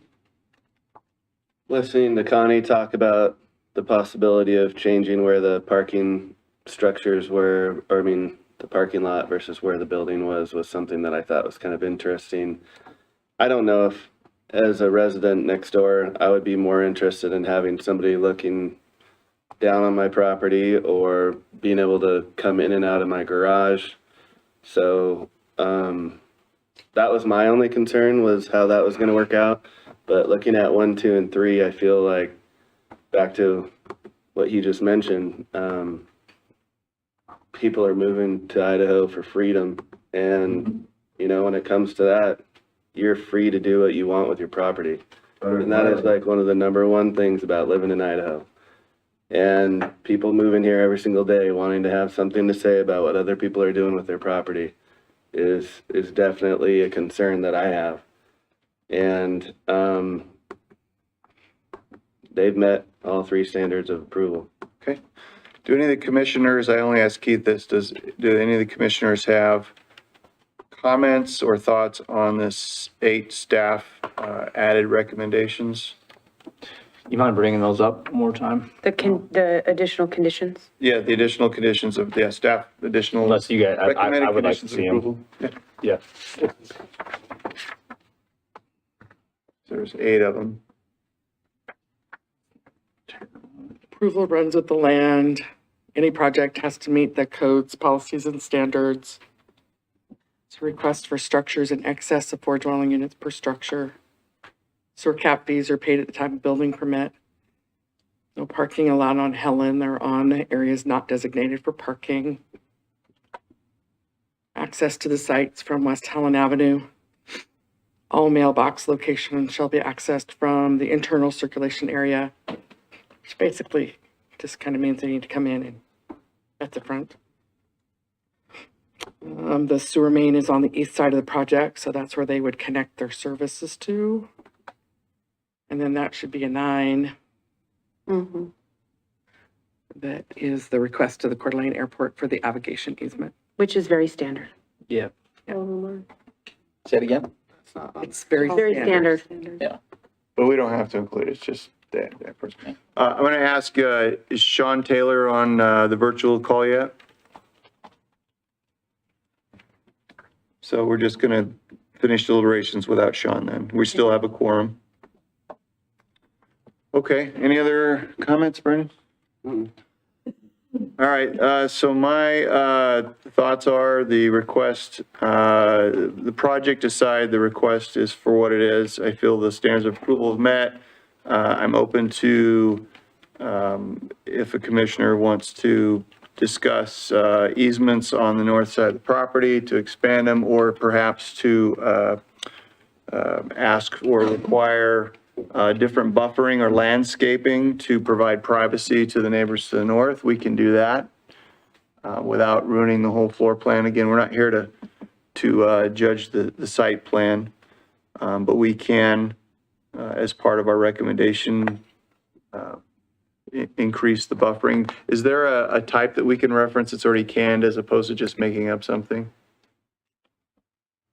It depends on what kind of buffering you're looking for. I mean, if you're buffering say if the buffering right now requires a tree every 10 feet, is there a standard one where there's a tree every 5 feet? You know, we could say type X buffering instead of what's required.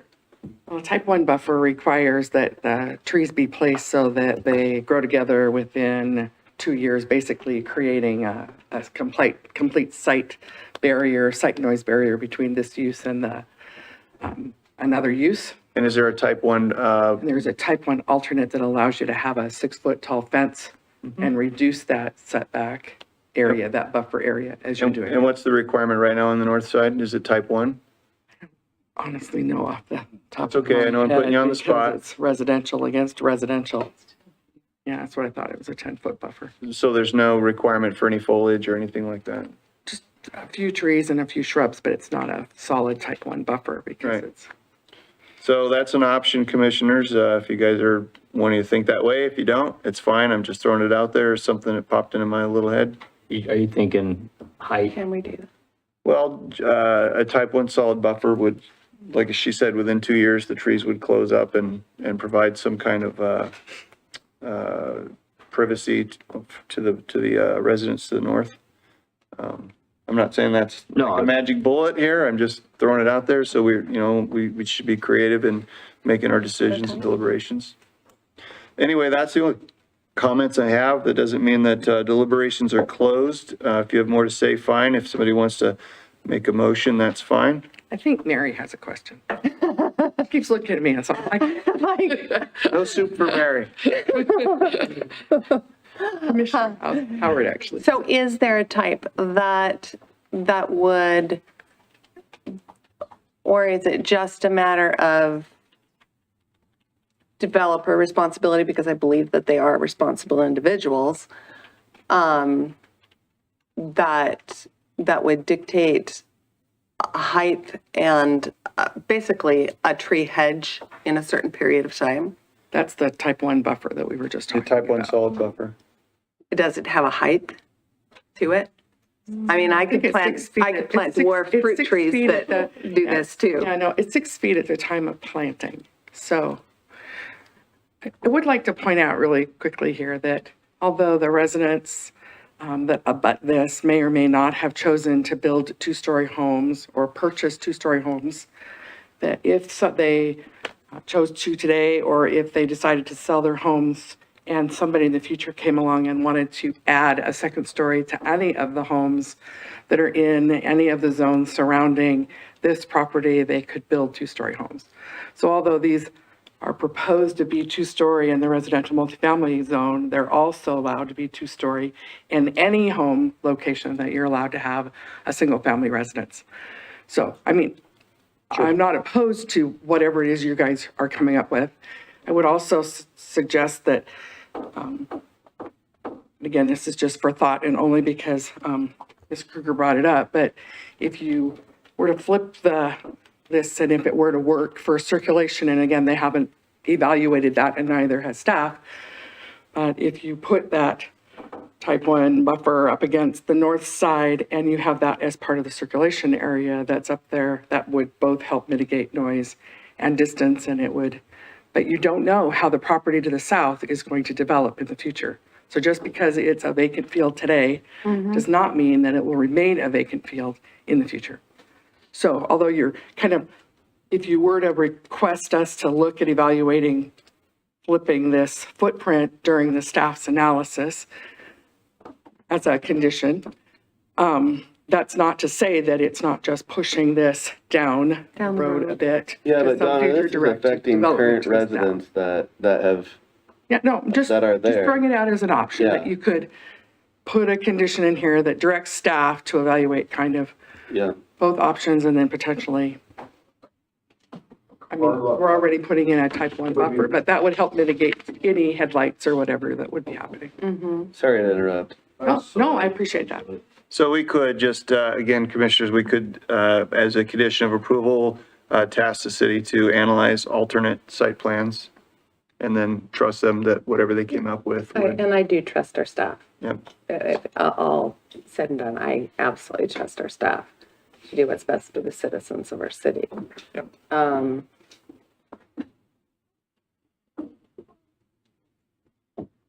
Okay. Anybody feel like making a motion?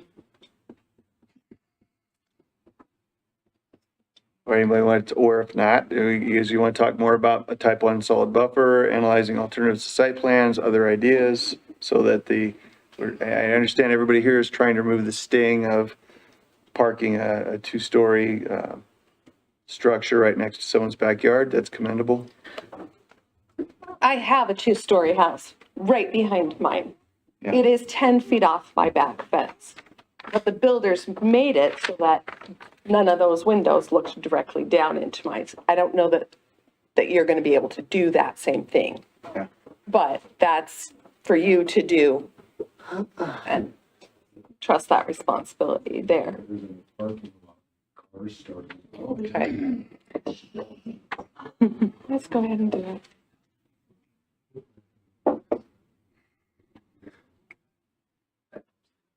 I don't think I'm supposed to make motions, right? No, you should not. I should not. Bueller? I'll make a motion to approve.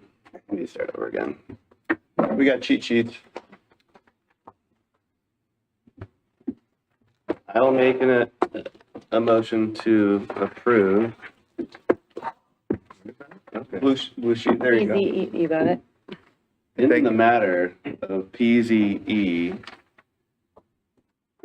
dash 22-0079, I motion to approve the request for With conditions? with staff conditions, the all 8 or the 9th one as well that hasn't been done yet. And that it meets the standards of approval as discussed in deliberations, or more specifically as follows. Oh, I should have just stopped right there. So do you have any other conditions that you want to put on the? No. You want it to go as is? Yeah. Okay. Do we have a second for that? I'll second. Okay, we have a second. Can I take roll, please? Commissioner Howard? You're gonna go. Just go down the line. I know.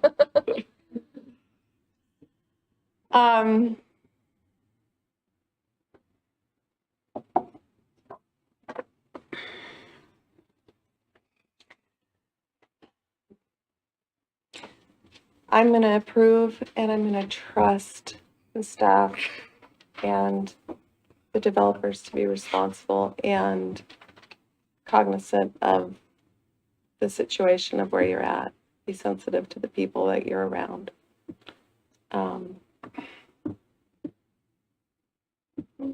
I voiced my concerns. So that's a yes? Thank you, ma'am. Commissioner Gibson? Same answer as Mary. Yes. Yes? Okay. Commissioner Bemis? Yes. Commissioner Prickett? Yes. Chair Davis? No. And Vice Chair Taylor, are you there at all? Okay. Okay, the motion passes. Do we have reports from the city?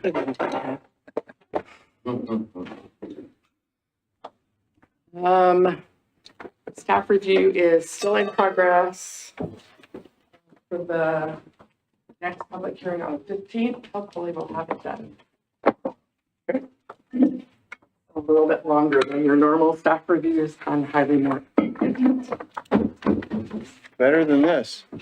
I want a raise. 0% of 0 is still 0. Yeah. Anything else? No. Okay, we're adjourned. Thanks, everybody, for coming. I want to talk to you.